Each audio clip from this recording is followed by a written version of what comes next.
This is the Red Alert. Civil defense information will be broadcast at 6:40. West of the Rockies, you're on the air. Hello. Y2K, how can we prepare? Stop a few of their machines and radios. Throw them into darkness for a few hours. We are fighting for our lives. My family must survive. Over 5 years, 1,000 gallons of gas, air filtration, water filtration.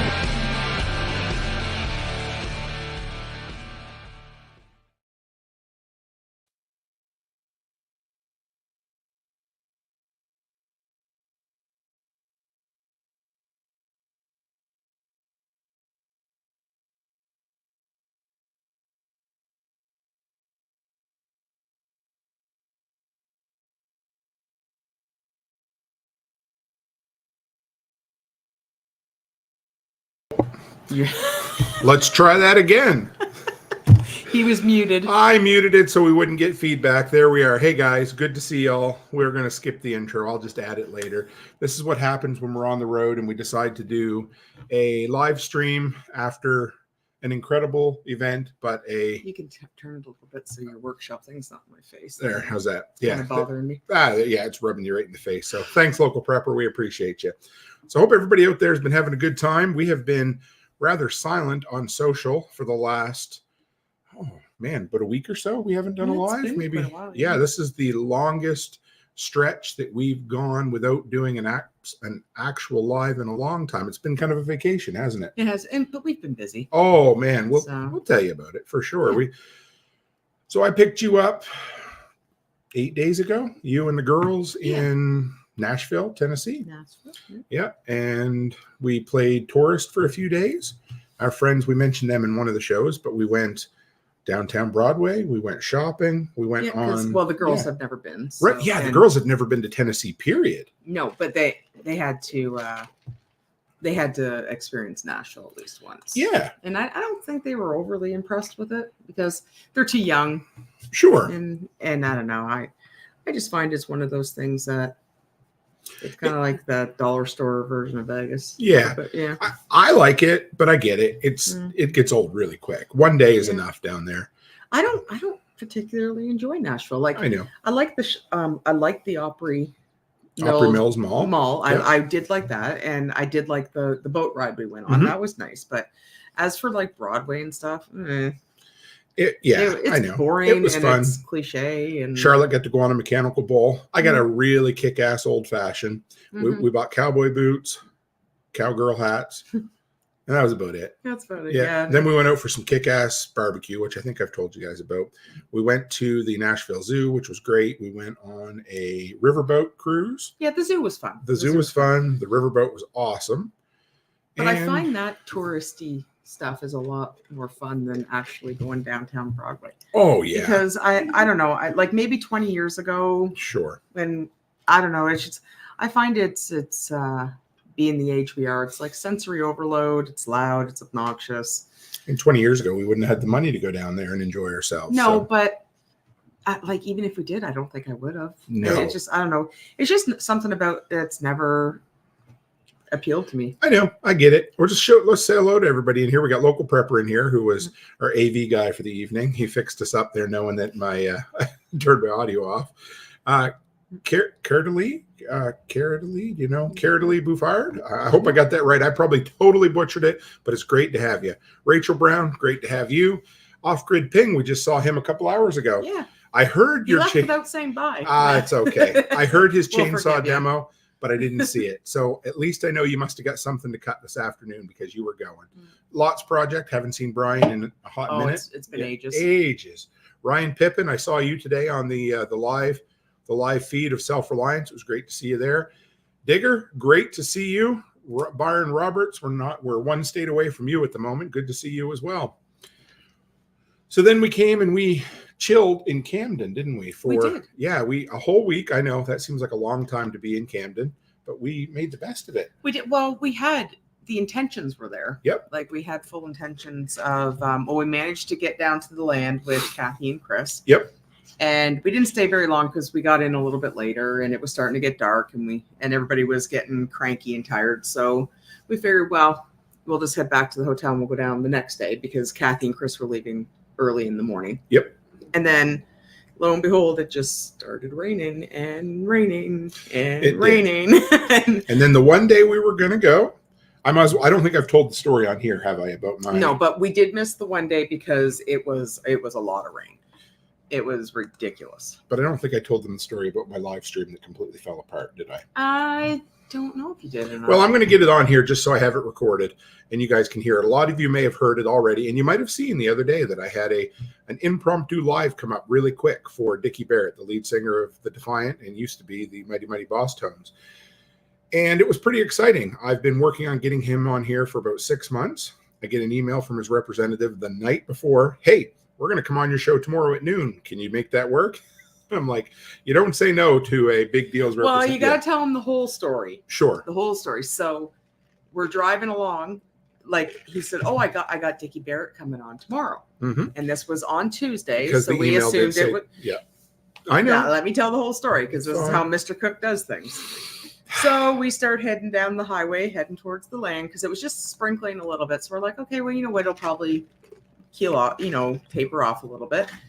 And then he gets an email from, was it Jenny? Jenny's her name, yeah. From Jenny, saying that Dickie was going to be ready in an hour or no, 2 hours. Yeah. And he starts panicking. And I'm like, and what's the first thing I said to you? I said, did you read the entire email? I read everything except for the date that they put in that there. It actually said April 3rd. It was in black and white right there. So he never read the entire email. So then he's like, well, maybe I should ask her to reschedule. And I said, well, don't do that because you've been waiting this long to get them. I said, no. I said, turn around, go back. You can get it done. And I did. We turned around and I got it done. Mm-hmm. I shared it on social. Everything was as good as could be. I tested my connection. I was in the hotel, put together a good set of notes for him. He gets on live and his cell phone goes, all I get is he couldn't get connected. He couldn't make it work. And like 30 seconds in, he's like, dude, whenever you talk, I can't hear you. And it was on his end. I mean, we had perfect connection here. It was totally on his end. It was, and that's fine. He's like, we need to reschedule. I'm like, okay, fine. I was absolutely disappointed, I guess is the right word, but we are going to reschedule it. So hopefully we will see this happen in the future. So I did get to talk to Dickie for about a minute, and we've been in contact since. So hopefully we can make a date work. But I was disappointed for a minute. I turned around, threw something across the room. Not really. It was just a shirt. But I was just like, oh, this sucks. You were bummed. I was absolutely bummed. Yeah. The most bummed I've been in a long time, actually.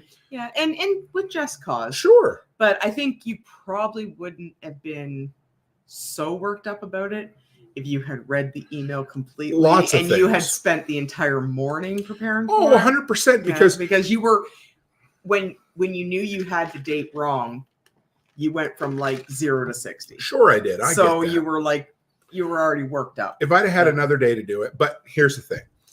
I have since decided that anytime I get a note to the ordinary guest or somebody that I've been working really hard to get, I'm going to do the interviews pre-recorded. And I know it sucks a little bit for you guys to not get the live interview, but what I will do is I'll put it out. So if you have questions, you can send them in like we did with James Wesley Rawls. There is so much less moving parts with somebody to do the recording off air. And I think it will give me the ability to be even more present during the interview. So I'm excited about it. It's a step. It's like, and he did text you. He did. Yeah, that's true. He did him. Text me at mine. So he has Dickie Barrett's phone number. That is pretty cool. So yeah. So whatever, we'll make it work. I will get him back on the show, but it's all about pivoting. I talked about it. I was disappointed for about 10 minutes. We went out for supper that night, which was cool. Well, we were planning on going back out to the land, right? Which it kind of worked out in the end because we were in the hotel. And when you finally was like, okay, that's fine. We'll just let it go. And we went to leave and it was pouring again. So we were just like, well, I guess no land. So we only got out there once, which kind of sucks because I bought a whole bunch of solar lights I wanted to put up. And there was a bunch of stuff I wanted to get done, but I don't know. It is what it is. It is what it is, yeah. So that was so then we went to Jackson, Tennessee, which we'd never been to before. That was actually kind of a fun little evening. It was. We want to keep exploring the area where we're, kind of in the circumference of where we live. And where'd we go there? What'd we do? Books A Million. Went to Books A Million, which is the first time we've ever been in there. And I liked it. I liked it a lot. Yeah, I don't know if anybody else goes to Books A Million, but yeah, they had a lot of stuff. Yep. And then we went out for dinner at that Casey Jones place. Yeah, so I'm pretty sure we talked to Sean Mills about it. I'm 98% sure that's the original Cracker Barrel that Cracker Barrel stole the idea from. That's what he told me. Yes, yeah, I think so. And it was really cool. It was. Yeah, the food wasn't. It was okay. It was subpar. Yeah, it was Southern food. It was a Southern buffet. They had, chicken fried steak. They had collard greens. They had macaroni and cheese, Southern fried chicken. But and I don't want to be that guy, but it was kind of grungy. Sure, it was, and it was dirty. Right up my alley. It was. Loved it. But the buffet itself looked like it looked like it hadn't been washed down in years, and it just. I know. And it was really dirty looking, and I found I didn't find the food was very good. So I enjoyed it. It was a cute little place, though. It was the little candy store was cute, everything, but the food wasn't very good. We have eaten a lot of restaurant food for the last 10 days, and we're kind of restauranted out because we went to our favorite little restaurant here in town called the Western. Country Western. Country Western, and we've been there. I don't know, 5 or 6 times probably. Oh yeah, and the food's great. Great. We couldn't eat anything. We sat down the other night, and I got what did I get? Oh, catfish, which I have loved this whole time. Oh, we just couldn't eat anything. We're like, the waitress come over. She was like apologizing. Was the food okay? We're like, oh yeah. Yeah. We went. We just want a sandwich. We just want a sandwich or a salad. So that's what we've done for the last couple of days. It's been good. Didn't eat nearly enough at either Self-Reliance, but that's just what we do. No, but we were we ate what they had there, but it was a little bit. Well, it was pork heavy for you. It was pork heavy. I don't like pork. Yeah. So and I don't like pork products really. And there was pork everywhere. So and to each their own if that's what they like. But I found Chef Brett had a really good beef stew. Oh, that was so good. That was really good. Yeah. But again, eating stew when it's 28 degrees out, it's kind of it sits and that's too heavy. 28 Celsius. Yeah, so, and it sits heavy. I do wish they would offer. I don't know if any of the restaurant people who set up ever hear. They should offer pre-wrapped sandwiches. Yes, because sandwiches would go so much further, and they would be so much more appealing when it's really hot and it's sweaty. You don't want a big pack our own next time. I think so. Because you don't want this big, huge, heavy meal all the time. The Grumpy Acres Farm. If you guys don't follow them, we've become really good friends. We end up chatting at every event. They're always there with the food. They've been at 8 different events I've been to, and we just chat. Anyway, they had the best pulled chicken, pulled pork. They did it on a bun, but they also do it on nachos, and that's my favorite because they give you a good plate of nachos. And nachos are just basically something to hold the cheese and the meat, and it's a really filling meal. Well, and it was good food, but again, today was hot. Oh, sure, absolutely. And it just sits like a brick in you. Yeah, and when all you just want is a turkey sandwich with some cheese, right? Yes. You don't need all that really heavy food that makes you feel groggy and weighs you down. That's true. Yes, Byron says. Love all types of nachos. So Aaron wants to know: will you eat rabbit?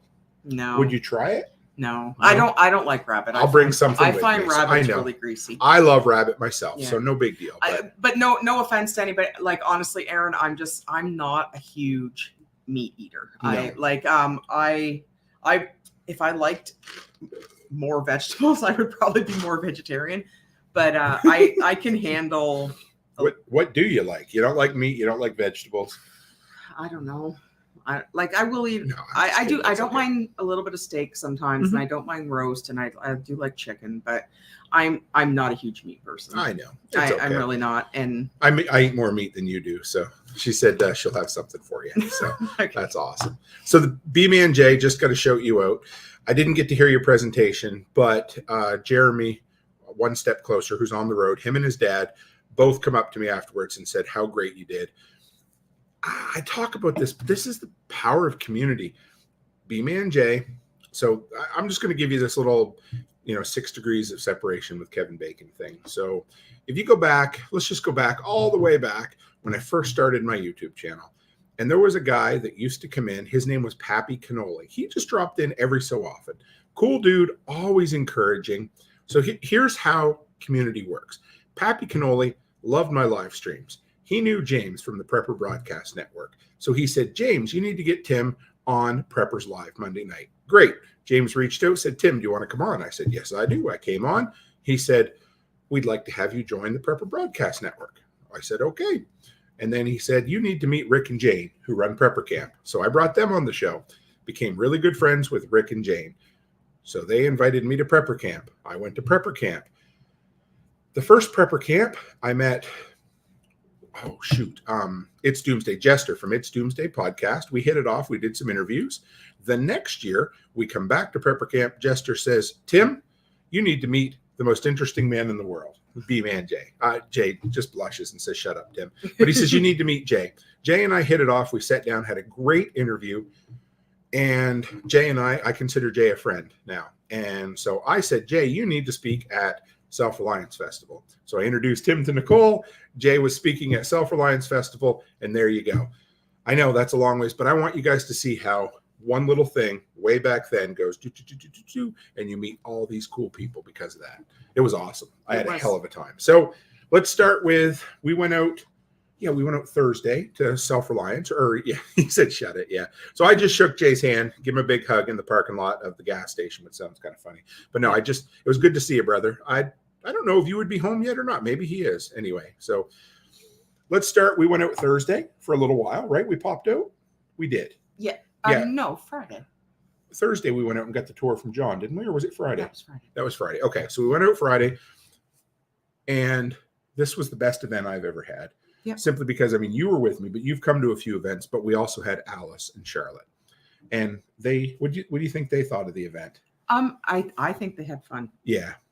They loved hanging out with Brian and Corey. Yeah, they did. And they brought a whole bunch of their Canadian candy, and they made a killing at it. Yeah, they did. And just so anyone knows who was there supporting them, they really do appreciate it. And you guys, totally made their entire weekend. They made about $400. Almost $500. Almost $500. Yeah. From contraband Canadian candy. No. But when we go to Nashville, they want to go to the mall. So they're using it to buy some stuff that they want. And that's totally okay. But anyone who bought anything from them, you really, really did make their weekend. Oh, it sure did. Yeah, Alice was so stoked. She was so excited. I know.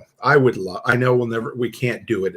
We can do it, but we won't do it. But it would be so much fun to just have them to travel around with just for a month or two. They really are. Oh my goodness. And they and it was good for them too, because they're not really, they're not used to American money. No. So I never They're not used to American people. No. In the best way possible. But I stepped back and let them, and they were making their own change. They were figuring it out, and they did really well. Alice is the organizer of she is like, all right, Charlotte, we're doing this. We're going here. She just took to it, didn't she? Yeah. She took right over, and she was, Charlotte's the salesperson though. Sure. But Alice, Alice was sitting there. She would not let Charlotte touch the money pouch. She had to do the change. And she was like, and then anytime they left, she made sure she had it with her. And she did really, really good. They did. So we get out Friday. We went out 3:30ish, right, in the afternoon. Yeah, I'd say give or take. I think it was. And we get out there, and things were really quiet, and it just meant the world to me.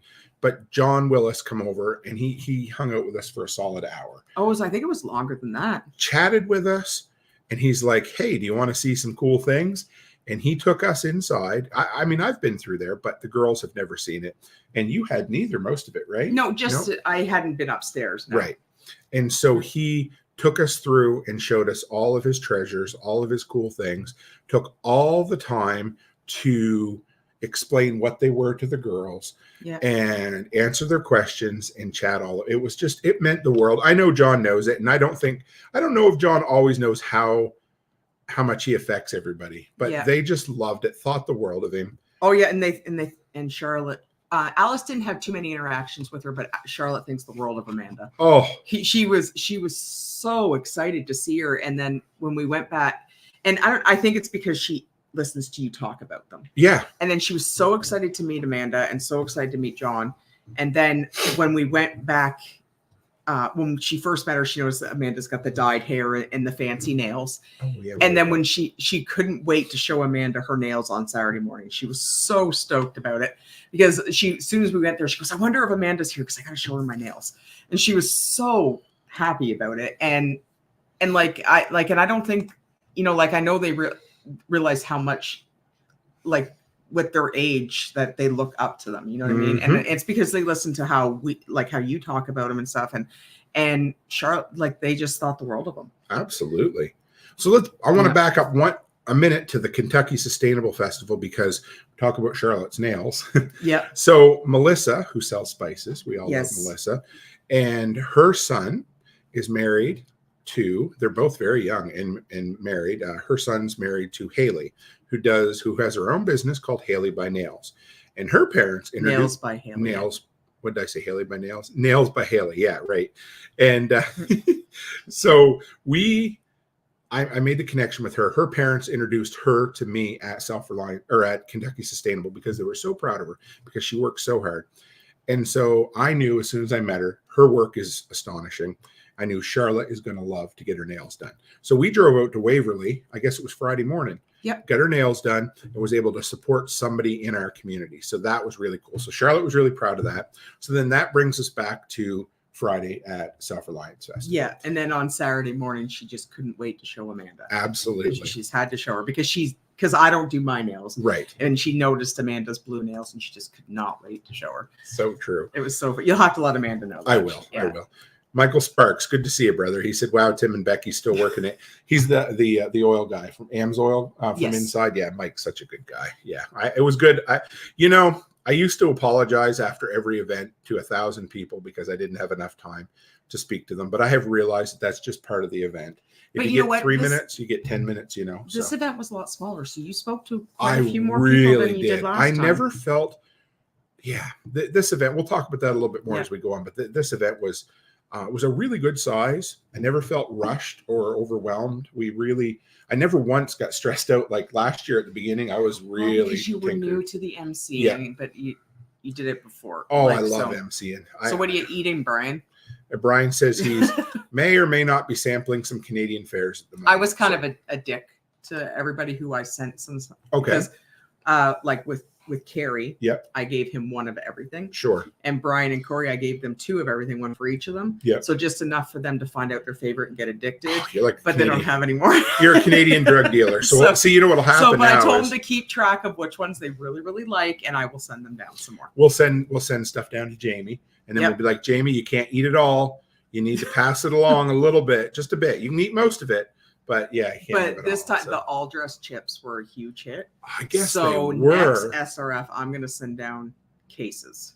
So Brian says hickory sticks are 100% better than pick sticks. Yes, they were really good. And Rachel Brown says Tim says sorry was on the SRF bingo. They had a sheet today for anybody that had the at home thing. Okay. And so whenever somebody said something, they would check it off. So sorry was on there for me. Yes, there you go. And Michael says, yes, it's how it works. I go to events for other things where I'm the guy and I feel bad about not being able to visit with everyone. I totally understand. Thanks, man. And I do. I used to leave these events. The first few I went to, and I've talked about it a bunch, I would leave the event feeling disappointed because there was always something I could have done or always somebody I could have talked to. And I don't anymore. I leave them excited because instead of looking at it as, I missed out on this or this, I got to interview 3 incredible people. I got to let's talk about all the things we did. So that brings us Friday. We left early Friday. We just went in, we set up the canopy, we set up the chairs, we set up the tables, and then we called it quits. We came home, thank God, because we were tired. We were tired and we wanted to are kind of rough. Yeah, Brian says the maple cookies are kind of rough, can smell them across the room. Truth be told, I hate maple cookies. I don't cookies. love them, but they are really good dumped in an ice cold glass of milk. So well, and actually, they're really good if you dunk them in tea. Yeah, that's how your dad eats they're them. an old person cookie. You know, my grandmother used to eat them. I'm pretty sure my dad eats them now. Yeah, he dunks them in tea. Yeah, he does. Yeah, they actually are really good dunked in tea, from what I understand. But I don't like maple. No. So Saturday morning, the event started. We had a hell of a time. We got out there pretty early, but not quite as early as other years. Yeah, it was about 8:30. 8:30. Set up the booth. I met with Nicole because I was emceeing again, which was great. We had a few last minute changes. A couple people had to leave because of emergencies. A couple people couldn't get there quite on time because of getting stuck in the mud. You know who I'm talking to. Not saying names. No, Joel Riles. No, it was good to Wendy. see Joel. Yeah, they did show up for a few minutes, so it was great. Yeah, Off Grid Ping says first hit's free. So that's all. Yeah. Yep. And B-Man J says Sonny was interesting. Can't wait to hear that one. Yeah, I'm excited too. Sonny was oh my goodness, one of the most interesting interviews I've ever had, and we'll talk about him in a minute too. So yeah, we show up. Saturday was great. The highlight of my entire event was getting to sit in the front row and try not to cry while Mrs. Cook gave her presentation called. You put me on the spot. I'm sorry. Building an empire out of chaos. Amongst chaos. Sorry. My brain totally blanked there. And so Becky was in the greenhouse stage. Yeah. And that's a little bit smaller, but the crowd was packed. I counted 24 people there listening to you. Yeah, because I think the whole time I was more nervous about nobody showing up. Sure, I understand that because well, it's happened to me before. Yeah, and because I thought my nerves would be like shaking and stuff, but the whole time I was over there, the only thing I remember I said to you, I said, "What if nobody shows up?" That was my worst fear, because then I think that would have devastated me, and I don't think I probably would have did really good. Yeah, so you did. So Pippin says, "Cool stuff, Becky. I'm curious if that'll be on the digital pass. It should be. It was recorded, so it just wasn't on the live stream." What did you think of it? Talk about some of the comments you got afterwards, because people like to hear those. Those were awesome. I can't remember their names. The two that were from California. That's okay. Yeah, and if they ever watch you live, they were really, really. He's going to reach out to me on Instagram. They were a really sweet couple. They were awesome. And actually, at the end of the thing, he said that they were moving out of California, which was like awesome to hear, because California was crazy. Absolutely. But they came over, and he told me that with all the money that they have spent for this trip and their tickets and everything, that my presentation, if that's all they heard, it was worth it.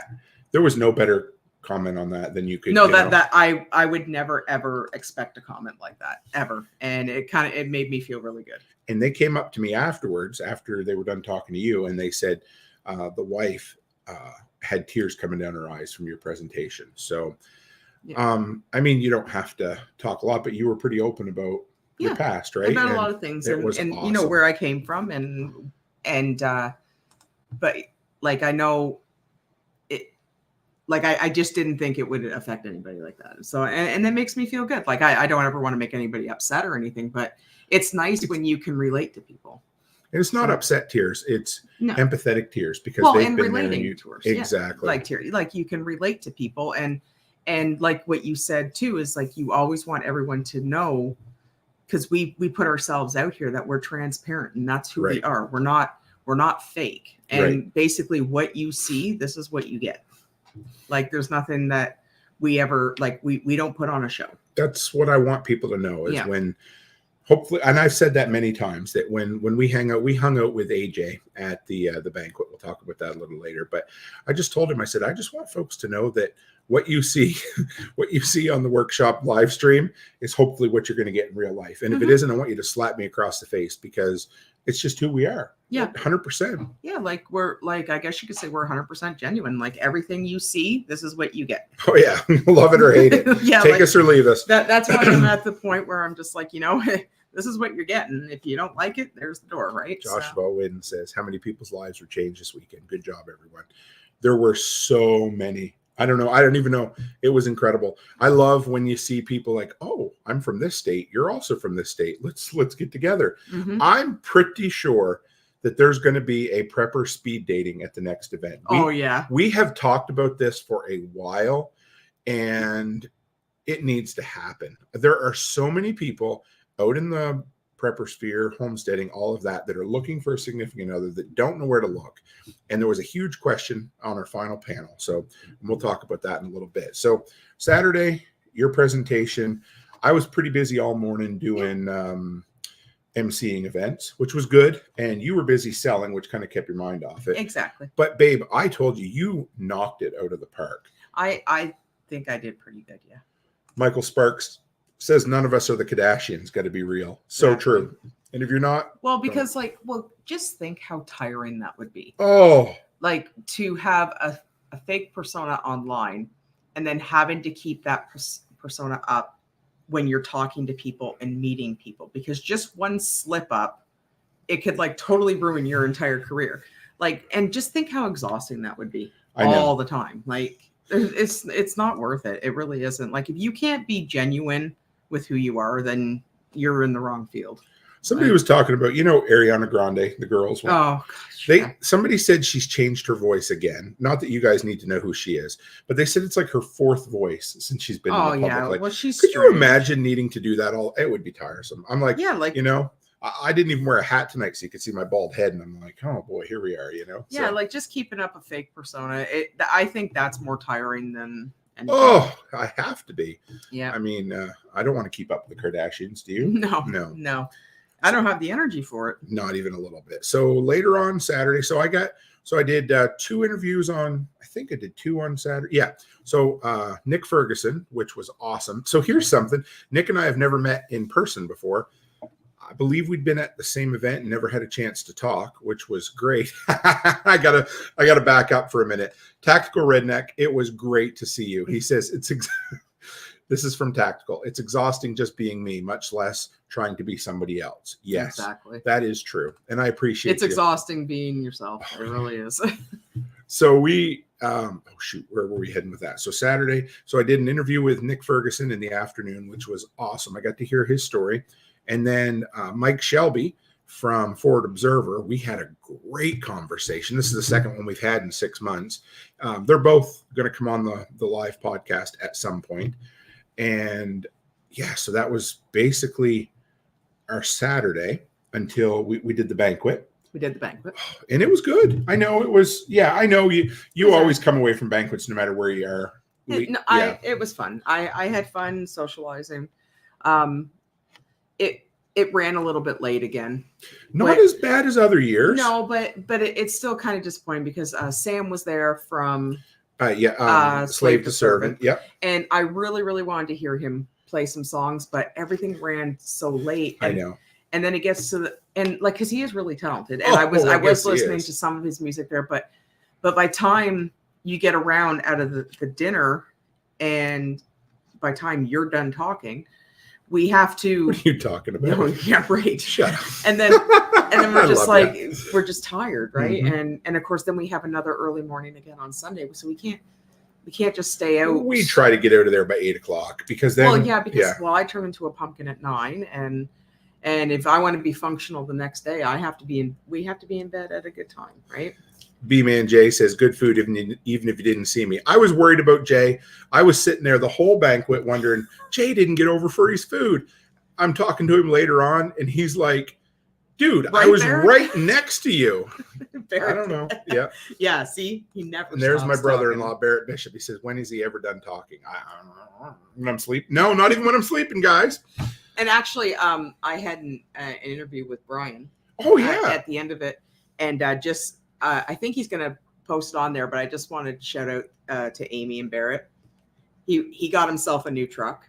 Oh, Barrett did. Yes, he did. And I wanted them to know that I'm so proud of them. Oh yeah, I guess we are. It's a sweet truck. If I was bragging your truck up all weekend, Barrett, and I was showing everybody how nice of a truck it was, and everyone agreed that it was a beautiful truck. Just so you know. Not tooting my own horn, but we got quite a few compliments on the green truck. Oh, absolutely. So. And I was getting compliments on my pink truck, and it wasn't even there. I know. I know. People love bubblegum pink. So. Yeah, but I was bragging up Barrett's truck too, and I was showing everybody, and everybody was complimenting on mine, and it was great. So today, Sunday, this was the final day of SRF. We had a hell of a time. Today was just an awesome day. And we got there we were able to get about a half hour later because I didn't have a meeting with the MCs in the morning. So now that I know what the MC is involved, it takes all the stress off. I can just hop up and do it, you know? And I got to meet some really cool people yesterday, but that were speakers. A couple I got to introduce that I'd never met before. That was really good. Carter Lee, I hope I pronounced that right. I'm sorry. She said, "You touched me so much during your session, Tim. I'm a new listener. Thank you. Nice meeting you guys. Anytime. We appreciate that." That's why we go. A bunch of reasons, but one is, of course, to spread the gospel of the workshop. But more than that, to meet new people, to make in-person connections, and hopefully touch people a little bit, right? Well, and you did your presentation today. Yes. So, yeah, I didn't do a whole lot in the morning, but before. Oh, and what you have to do is we did luck out. It did not rain today. Yeah, the weather was gorgeous. Tomorrow they're going to be getting a shit ton of rain. But no, because last year it rained. Yes. And it was 11 degrees. It was Celsius, you guys, in freedom and non-freedom units. Yeah, so and it was miserable and it was cold. Like we had a couple bad gusts of wind. Yeah, but there was no rain. One person lost their canopy, I think. Yeah, but I think they were able to save it. Okay, good. Excellent. But it's nice that it didn't rain today. Oh yeah, it was great. Yeah. So I guess I got to open up the morning today. You did, and I did a brand new presentation called "Failure is Not an Option," or they shortened it to "Failing Forward," but I really prefer "Failing is Not an Option." That's kind of where it's at. And I probably had the nicest compliment of the entire weekend. Carrie Brown come up to me in the parking lot as we were leaving. He said, "Tim, I just want to let you know that every time you do a presentation, your presentation of it has gotten better." And that he said this was the best one he'd ever heard from me. So thank you. It's always fun putting a new one together. It's a lot more work than retooling an existing one, but I'll never do the same one twice at Self-Reliance. So, I'll do the similar one at different events, but I always put together a new one at the different events. So, and I was going to talk to Carrie before he left. About trees. Yeah. About what we'll talk about that. We'll talk about that at the end. It's fine. I'm so excited about it. So we should slide back a little bit because some people brought us some really nice gifts. Yes. Yeah. I didn't see them all though. That's okay. So Chicken Hawk brought, I don't know, what all did Chicken Hawk bring? But he brought us a bucket full of Jerusalem artichokes to plant on our property, which are like potatoes, which that's exciting. He also brought me a 3D printed little, I don't even know what you want to call it, but it's a thing that allows you to put your seed phrase or your key for your crypto onto washers or that sort of thing. That was awesome. He brought me a special bottle of mixing water for bourbon, which was great. We haven't even tried these yet, but Jeremy, one step closer, brought us a bunch of Mexican Alice candy. Wanted to wait to do at the hotel. No, she wanted to do a video, like a video with you when we get home. Yeah. Okay, so Mexican candy, which was great, and nothing really is going to top the gift that Carrie Brown brought. And you guys have probably saw pictures of it. I don't know if I was laughing or tearing up, but it was a hell of a gift. So he comes out and I see him walking across the parking lot with this big goofy smile that he gets, which I love. Yeah. And looks like a piece of driftwood. And sure as shit, it was a beautiful piece of driftwood. I don't know how hard he had to look to get driftwood in Tennessee. I mean, I know it's a river driftwood, but no, yeah, it was nice though. So he flipped it around. And it is a sign to hang on the side of our toilet because we needed to come up with a name. We name all the buildings on the property. It's become a thing. Yep. And it says Mel's Hole 2024 on it. Mm-hmm. And for those who don't know Mel's Hole, look it up. But it's probably the most famous episode or episodes that Art Bell ever had on Coast to Coast. And Chris and his wife, Mel. Wow. Chris, Angry American, the author. Chris Weatherman, yep. Yeah. I have never seen two people so excited to have their picture taken with a sign that said Mel's Hole. They were laughing. We recorded TikToks. They took pictures. They came back and they're like, "Could we just take a picture of us with it?" I'm like, "Sure you can." They were so fun. We had, oh my God. Yeah, I've never seen two people so excited about a sign ever. It was so funny. And that was at the banquet. So thank you, Carrie. I know you know I appreciate it, but man, that was awesome. So Saturday morning, this morning I did the Failure is Not an Option presentation and felt like it went really, really well. I know you did really good, babe. I was really pleased with it. It came off. it was exactly what I wanted it to say. So, and I know hopefully it touched some people, and I know a few people said it did, which was great. So then I had the honor. Hey, look at that, Chuck. You home yet, Chuck? There's no way you're home yet. But if you are, there's another dude that I never get to spend enough time with, but it was great to see you. I give him a big hug before he left. He was hopping this weekend. Chuck has got himself a business. Guys, if you need first aid gear, go to Homestead Medical. Chuck can, I think it's homesteadmedical.us. I hope that's what it is. His stuff is incredible. He just stocked up my full first aid kit. I just got 2 IFAKs from him. A couple of the IFAKs come with some tourniquets. Anyway, thank you, Chuck. I appreciate it. And he helped you get the bag you needed for him and I have been trying for 18 months. First it was it's this bag right here. Oh yeah, yep. This or no, it's not that. It's the red one right there with the red handle. Sorry, yeah, that's okay. The red handle. Yeah, there you go. Yeah, you helped him. So here's the vehicle. This is going to be the vehicle first aid kit. And I picked up a couple of IFAK kits from him today. That's going to be my everyday carry first aid kit. So I'm excited about that. Oh, anyway, but make sure you support him, guys. I want to go back for a minute to the banquet, babe. Yes. We had a hell of a time there. And a couple of years ago, Nicole was like, okay, here's the rule, guys. She said, speakers can't sit together if you can help it. And the reason is because people pay to come to these. They pay for the VIP tickets, and they're not cheap. And so what we wanted to make sure is that people who wanted to have access and sit and chat were able to do it. Well, we had just the greatest conversation with AJ. So I can't remember his business right at the moment, but I will make sure that I will share that on social over the next few days. But what he just launched is a business, bone broth, powdered bone broth. And it's cool because they're in little individual sachets, just like, the drinks that you can do. So it's something else you can drink to kind of fill yourself up in the morning. And man, he had a vision, didn't he? Did you hear him? Oh, there's nothing more fun. Am I wrong though? He said he was going to be working on Nicole's homestead for a while. Yeah, that's right. So I was right about that. No, you're right. right. Okay.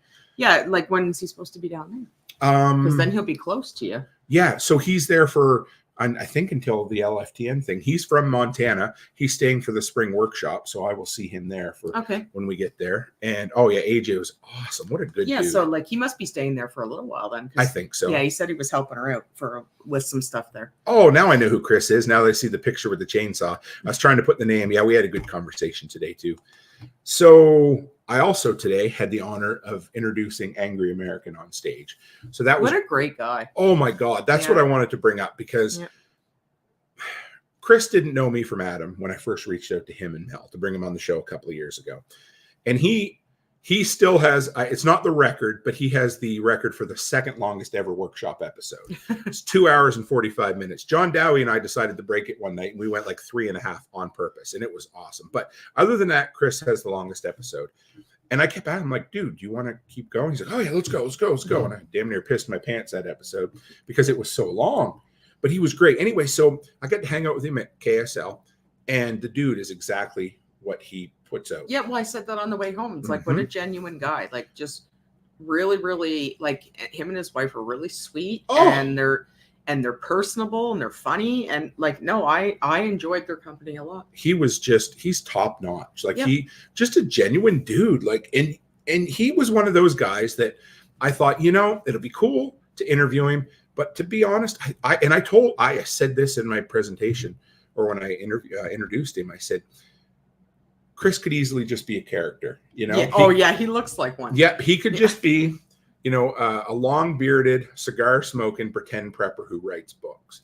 And just, I don't know if he listens to your episode, but Chris, you got a sweet truck too. Oh, very sweet truck. Sweet. Yeah, he was just down to earth, and I think I got him with my intro a little bit because he was just a little teared up. It made me happy, but it was words from the heart because he's a dude I consider a friend now, and I really appreciate him. And so, what an awesome guy. Yeah, no, I really enjoyed their company. Absolutely. And so I only did one interview today. Yeah. Sonny Pazakis.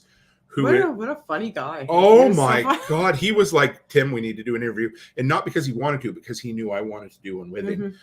I got to learn more about his story. He's former KGB. Yeah, I kind of figured. Yeah. I kind of gathered that considering they said that he was going to deliver the knife. And then he's walking around doing this with it. He is what a cool dude. So that episode's going to be on the Patreon eventually. And But he talked a little bit about his KGB days. He talks about overcoming fear. He shares his story about how he got out of Russia. But we're going to have him on the live podcast and at some what point does he too. do now? So he runs self-defense or something. It's more than that. So he does a 5-day, it's a 5-day intensive Face Your Fear course where he basically tries to break people. And you go in there and he's like, here it is. And you're going to hurt. He says he tries to get people to do planks on their knuckles and gravel. He says, when you're done, you will know the limits of your body. But it's not to be a dick. It's so that you experience failure. Yep. He said that was, oh man. Anyway, you got to hear it. He was so good. And Jeff Stark says, don't be shy. When Joe Rogan has to pee, he just says, I got to pee. And you know what? No kidding. We do that now. We're like, if we have to go, we go. And Chuck says Sonny is one of the very top instructors in the country and legitimate humble dude. Yeah. Like he is your prototypical, doesn't have to push the bravado.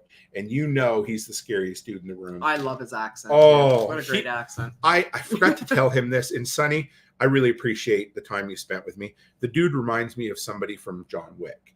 And I don't mean that in a bad way. Yeah, no, he does. But oh my goodness, he is just so passionate. And we were sitting there talking, and the stuff he teaches about training and about gunfighting and facing your fears, the same principles that came out of what he was talking about are the same thing that John Willis and I and everybody else talk about. They're just packaged in a different way. And it was a great conversation. So I think that brings us to the panel, doesn't it? Yep. Yeah. Did I miss anything in the day? No, I don't think so. Yeah. So what'd you think of the panel? No, I enjoyed the panel. And it was John Willis, myself, Sonny, and Chris Weatherman, Angry American. How blessed am I to get to be part of these panels? I did one year with John, Jack Spirko, and Billy Bond, and I don't even remember who I was with last year. Who did I say? It was John, Jack Spirko, Scully, myself, and it was somebody else. And these panels are they're too much fun. I love them. Thank goodness I take pictures because I can't even remember them, And so we just opened it up. It was a round table discussion. And we had a hell of a time. It was. And there was actually some pretty good questions. The questions were awesome. Yeah. There was one lady who got up and talked about how to find a significant other. Other people, somebody else asked how to get home in a grid down situation. I liked when the one guy came up and he said, what do you want? You fed? Yeah. There was one guy come up twice and we're like, he's a fed. Yeah. I made the offhand comment. I'm like, what do you guys think about sawed-off shotguns? That's a Ruby Ridge reference, just in case for those who don't know. And Ministry of, we got to find out Sonny's channel. Oh, I can't. Can you, it's Sonny Pazakis. I had him on my phone here earlier today.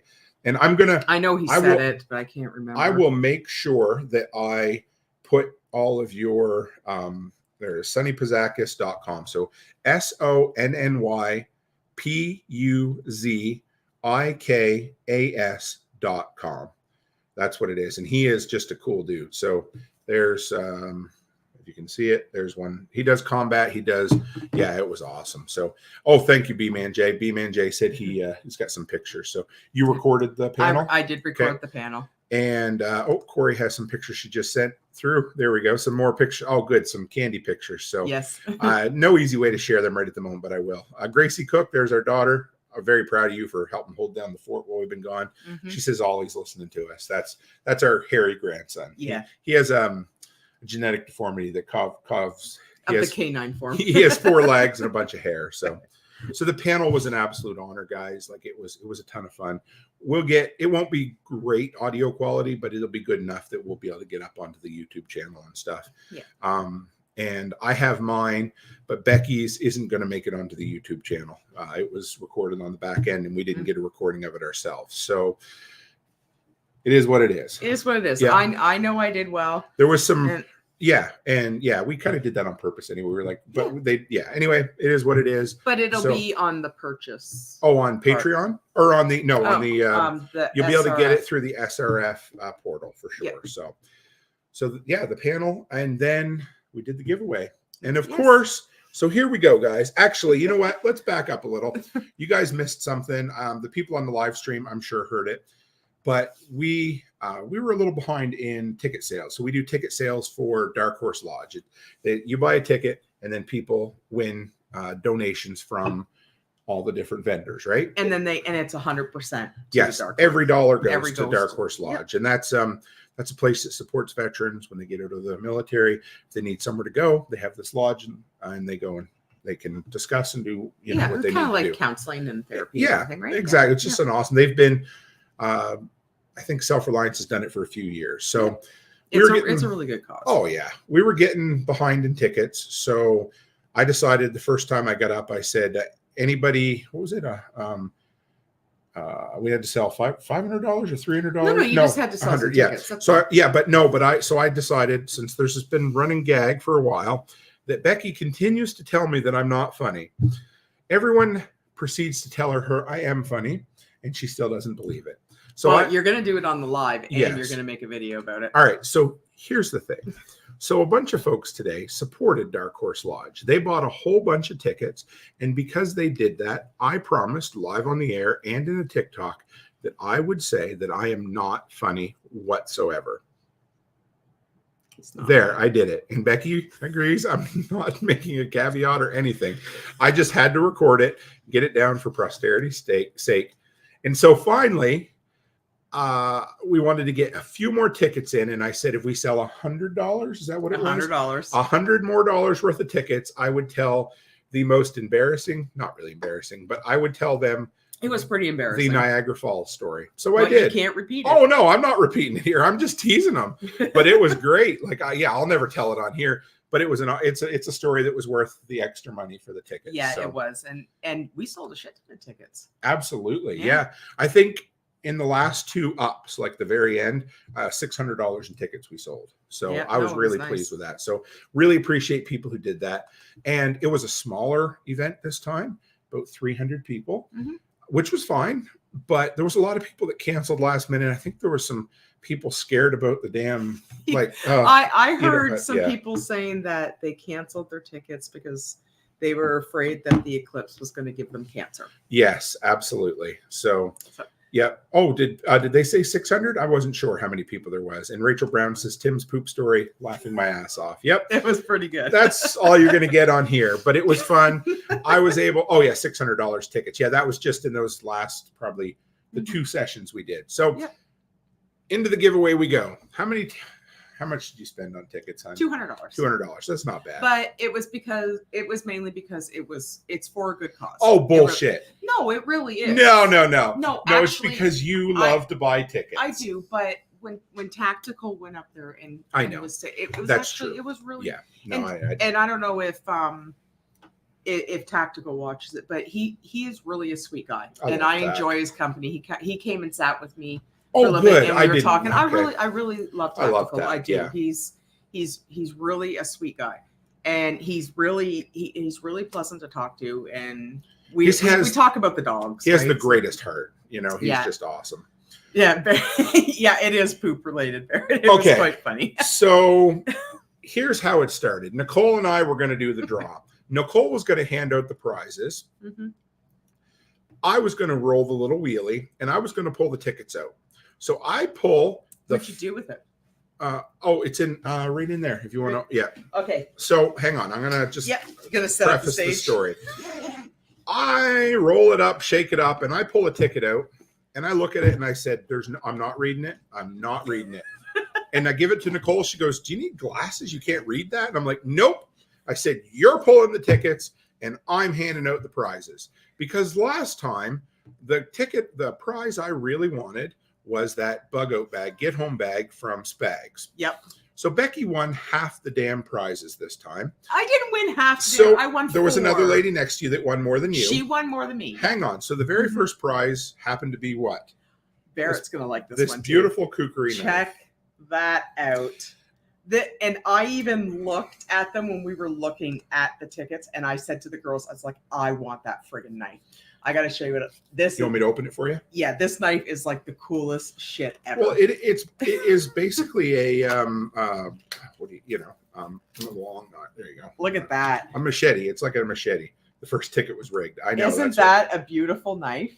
I was so excited. I was so excited, and so I wouldn't read it. I said, "Here you go, Nicole. You got to pull the tickets because somebody's going to kill me." I joked last time. When Becky buys 3/4 of the damn tickets, of course they're going to win something. I don't buy 3/4 of the ticket. That lady won more than I did. Yeah, well, hang on a minute, because there were only 2 knives given away today.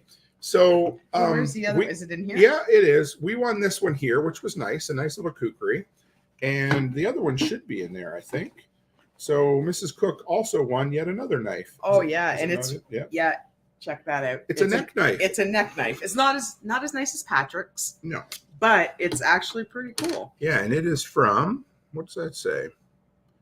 White River? No, I don't know what that says. I don't know. Anyway, really nice. Yeah. Anyway, U.S.K. I need glasses. Yeah, this is awful. But what a beautiful knife. So Becky won both knives, and I didn't know. Well, I got to show the best prize. All right. So that's what happens. I was stoked. Of course, thank God we didn't win the gift certificate to Special Operations Equipment. That's the one I would have loved to have that one. Brian says, will they let you into Canada with those weapons? I'm going to dirty them up before we go back but it is going to be used. And this one, Becky, was really, this was the best one. I won 18 trees. Fodder tree pack from Nick Look Ferguson. At that. She's excited. That's going to go right on her land. They're going to go on our land. Yep. I went 6 each of white mulberry, hybrid willow, and lacebark elm. I was pretty excited. Those are going to go on our. I am so excited about these ones. We won some really good prizes. And then I won some sort of.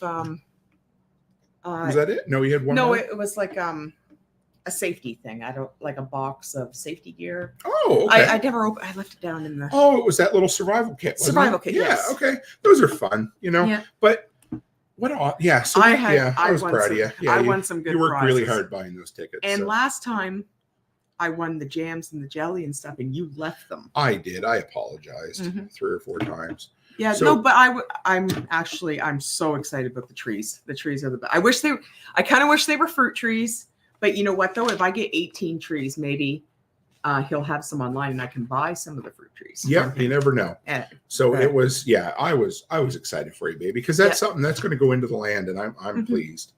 And like 18 trees, that's a lot. That's incredible. I think the best thing about the event was having Alice and Charlotte there. They had a great time. I love having you there too, but you've been to events with me before. This was their very first event.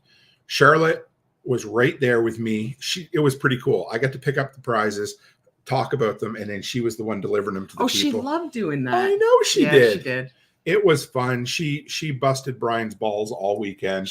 When they left, she told Brian and Corey that they were her favorite people. And Corey's like, well, did she say that to everyone? I said, have you met her? Never. She never says that to anybody. Anyone. just so you know. So if she says it to you, she 100%. Oh yeah. It. Yeah. B-Man Jay was lucky. He won one of the de-Googled phones from Sean, which was really great.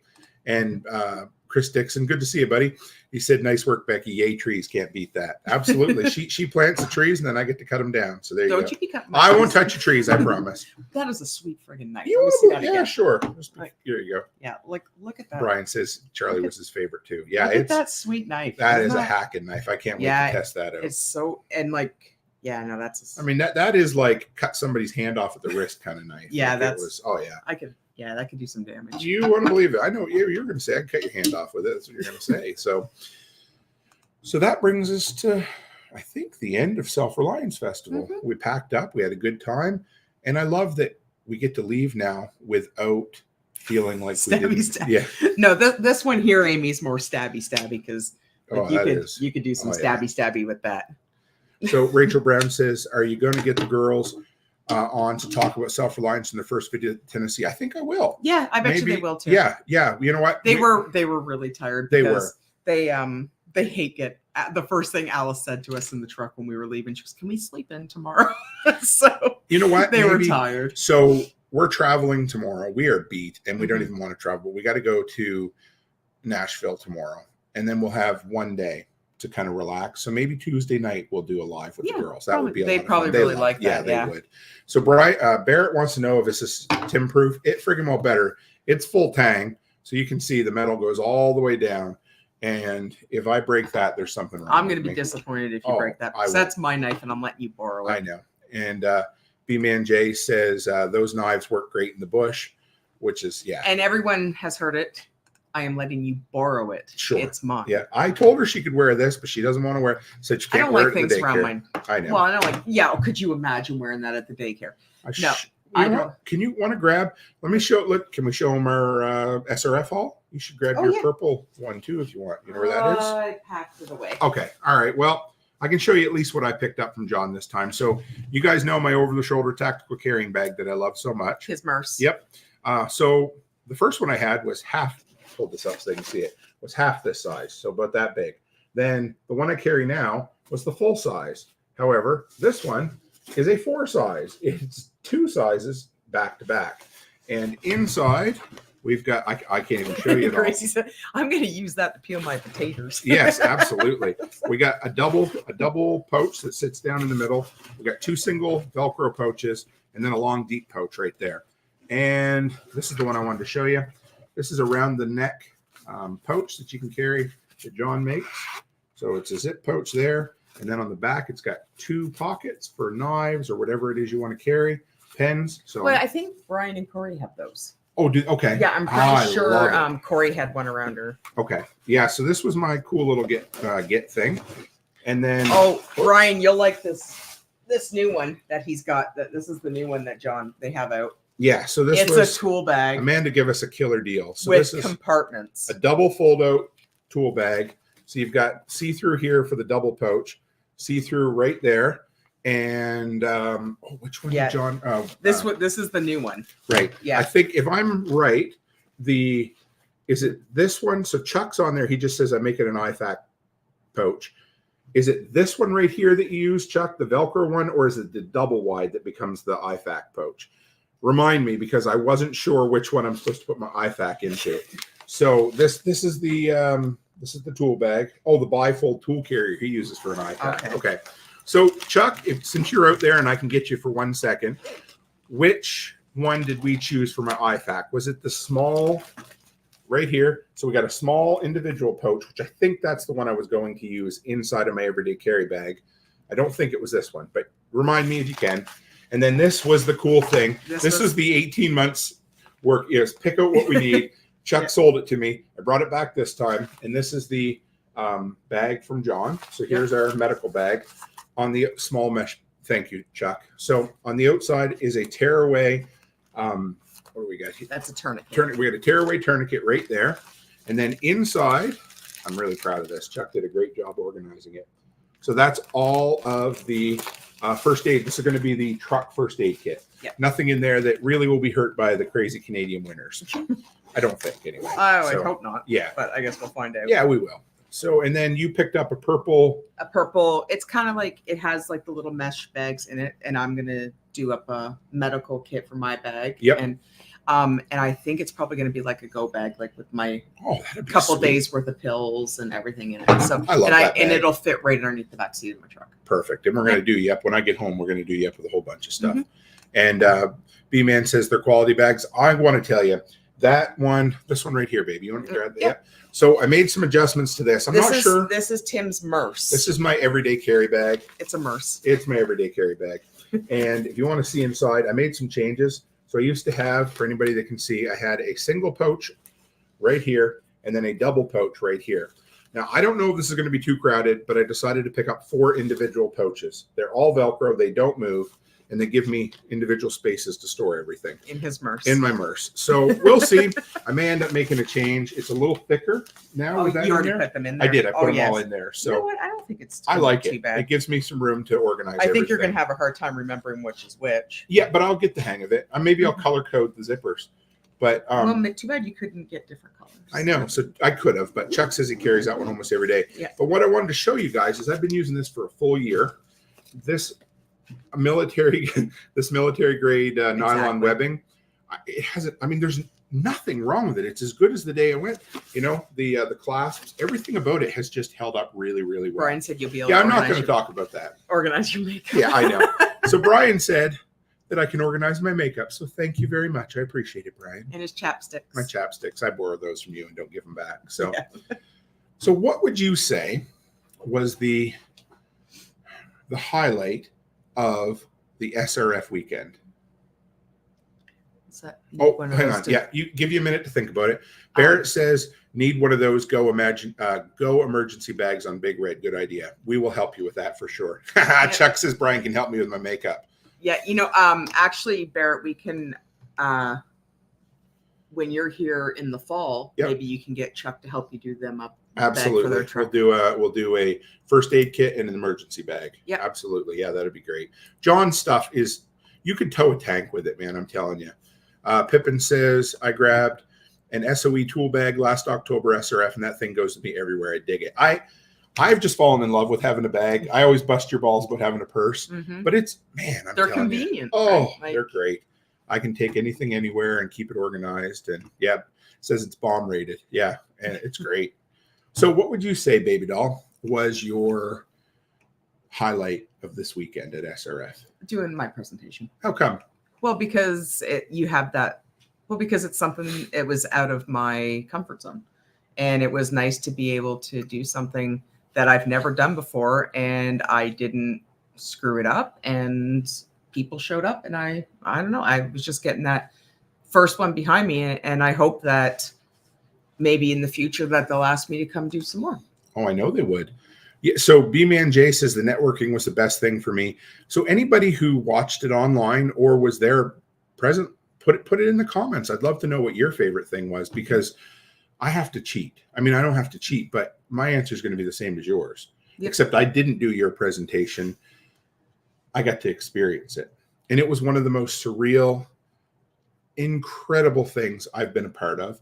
And I meant it. Like Charlotte and Alice said, for about the first 10 minutes, I was sitting there wiping tears away from my eyes. I wasn't bawling, but I was trying to I was emotionally touched, because Mama, I mean, you've come so far over the years, and the things that you've done. Well, but 10 years ago, even 5 years ago. Even 5 years ago, I never, ever would have got up in front of anybody. Never. Ever. And just so people know, when I was in high school English class, when we had to do speeches and everything, I was so high strung with anxiety about it that I took my teachers aside and I recorded my speeches on cassette tapes and handed them in, and they would listen to my speech on cassette tape, because I had so much anxiety about going up in front of people to speak. I could never do it.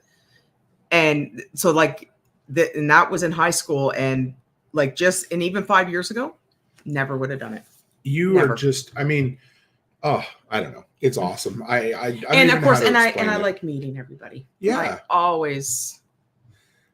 Jay said, I don't know if that's directed to me or you, but said we held the tears back pretty good. And it was a good time. I was able to sit there and enjoy it. And the fact that to go from, I mean, it's crazy, but I've shared the journey before. But so it all started listening to Jack Spirko probably 13 years ago now. So I started listening to him maybe 12 years ago when I was working nights selling software from home, remember? Mm-hmm. And that's where I found him, and I just started listening.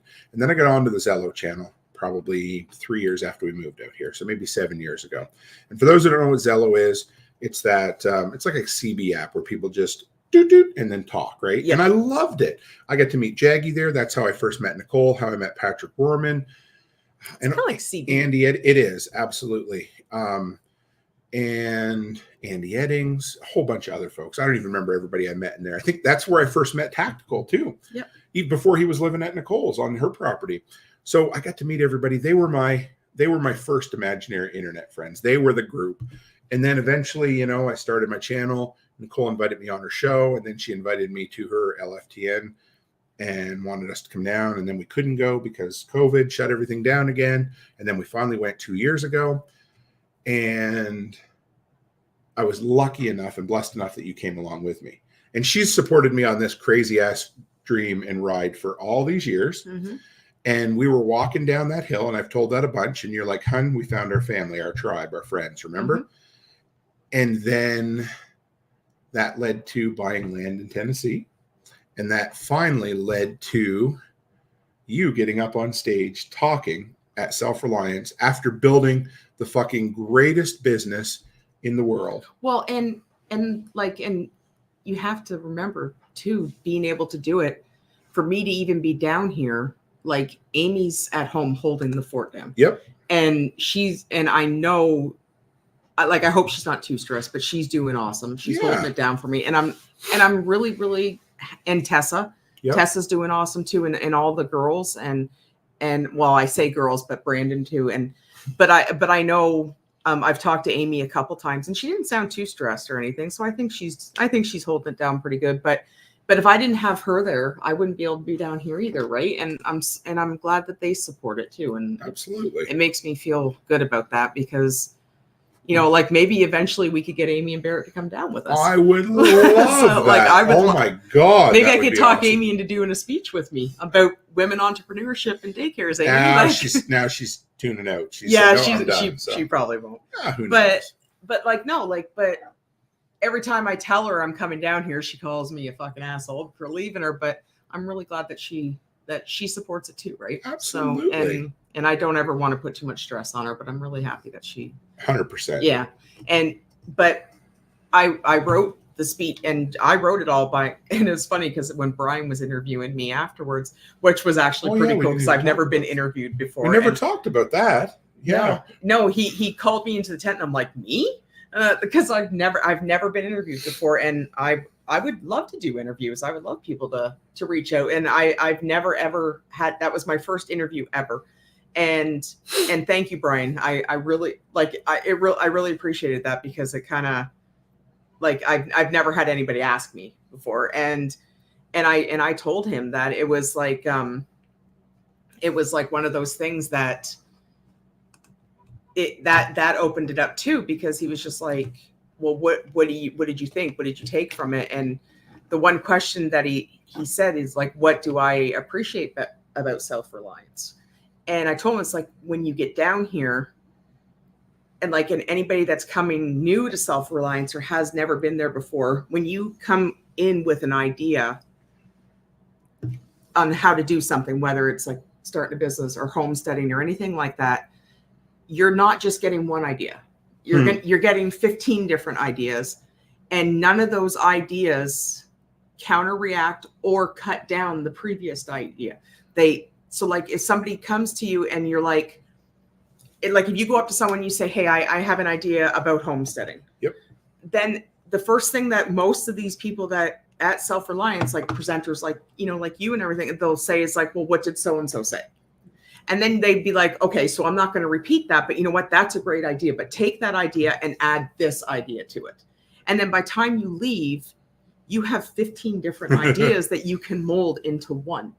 And it's like, and that's what I took from it. It's like, because when you go and do this, when you talk to these people, even, well, like, and I talked to John. Remember, I was talking to him there on Friday, and I said, the one thing that I'm having trouble with is being what do you call it, being a little bit more aggressive with firing people Sure. and I don't like doing it, or being a little bit more aggressive when it comes to disciplining. That might be a better way, because I'm always afraid I'm going to hurt somebody's feelings, and I'm always worried about it. And John looked right at me, and he goes, just fucking do it. So true. He really did. He goes, just fucking do it. And I'm like, and then like, it's not that easy, right? Because the problem is he will tell you it is, and he's right. But the problem is, though, he works with a lot of men. Doesn't matter. When you do it, women cry. All I hear is fucking excuses right now. I know, but that's what I know. But I'm still struggling with it, right? I get it. And it's like, it's one of those things that and I think maybe I need to talk to John more. Yes. Right? I don't know. Maybe I can get Amy and Barrett down here. Maybe Amy can talk to him too. And I don't know, maybe he can help us both out with that, because I know Amy and I both have a hard time with that. Absolutely. And but maybe, I don't know, like, he just looked at me and he goes, just fucking do it. And I'm like, I know I have to just do it, but I can't, right? And but I take all those stuff. Like I take a lot of information from John and Amanda. Always. And because I respect them, and I think they're really great people. And I hope I can maybe have a sit down talk with them at some point. It meant the world to me when John looked at me on stage when we were talking about relationships, and he said to me, he says, I've never seen Tim. I've never once talked to Tim where he didn't mention his wife, Becky, and the great things she was doing. And that meant a lot to me too, you know? So Haas wanted to know when your interview will post. And Brian, that's up to Brian. Yeah, Brian says I need to edit a bunch together. I will make sure Tim puts it out too. And absolutely, that'll go on the channel. And, that was my first ever interview. And I really appreciated Brian doing that, because it kind of, the more and more I do, the more comfortable I'm going to get. Absolutely. Right? And you're great at it. And one thing we didn't mention was Brian was in charge of the recording booth this time. And that was a beautiful recording booth. They had like little chandeliers hanging down. Oh, I didn't even, they were like little lights. I was always keeping my head down so I wouldn't hit it. But no, but it was a beautiful little setup. It was this blue kind of solarium tent. Mm-hmm. It was nice. It was just quiet enough you could get in there. So I got in there, and that's where I did my 3 interviews. And then as I was finishing up with Sonny, Brian's like, sit down. We're doing another one. So him and I did the first one. And I think Brian said he got 6 or 7 interviews. Yeah, no, he did quite a few. Yeah, no, he was on a roll. And I think each event, this is going to get a little bit bigger. I hope, I want other content creators to be like, man, I see the potential here. I want to interview, because that has become my drive. I think they said they're going to put, that tent's going to be up every one now, right? Yeah, I think that's the plan. And it was really quiet in there. Yeah, like it was quiet enough that the background noise pissed off. You know what I mean? Couldn't hear anything, except for when the wind was picking the tent or up. that damn rooster, but that's part of the fun. Well, that rooster was mouthy all weekend. Oh yeah.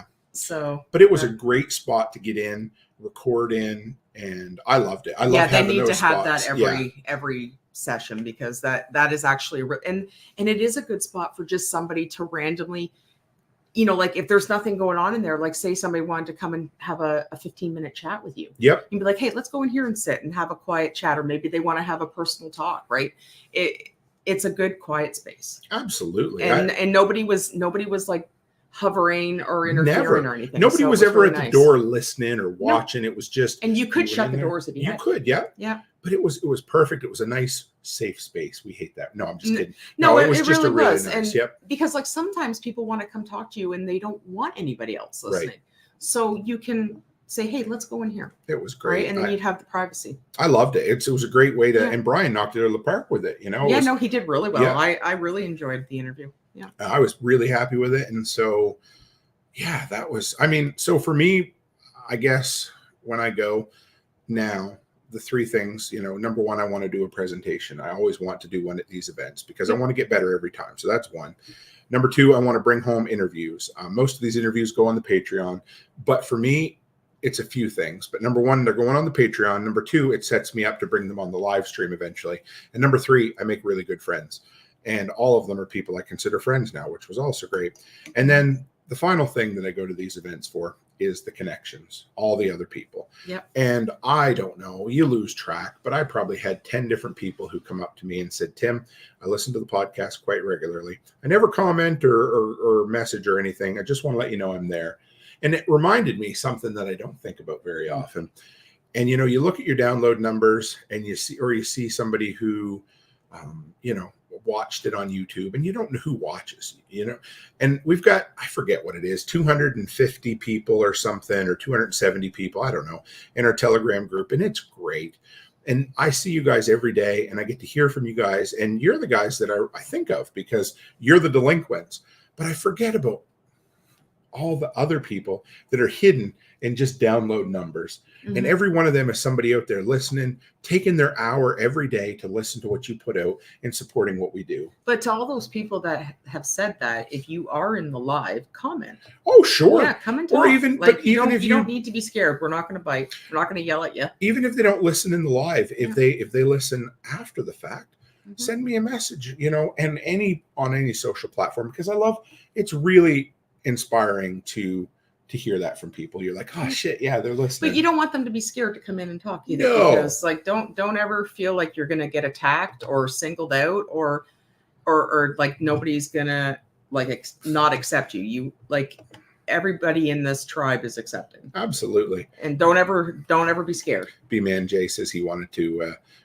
John Willis. John Willis might yell at you. He might, but he's not. There may have been something later in the day where some kids tried to put unbroken down boxes into the dumpster. That was hilarious. We won't repeat what was said. No, but I thought I had it on recording, but I didn't. I was like, I wish I had. That was so funny.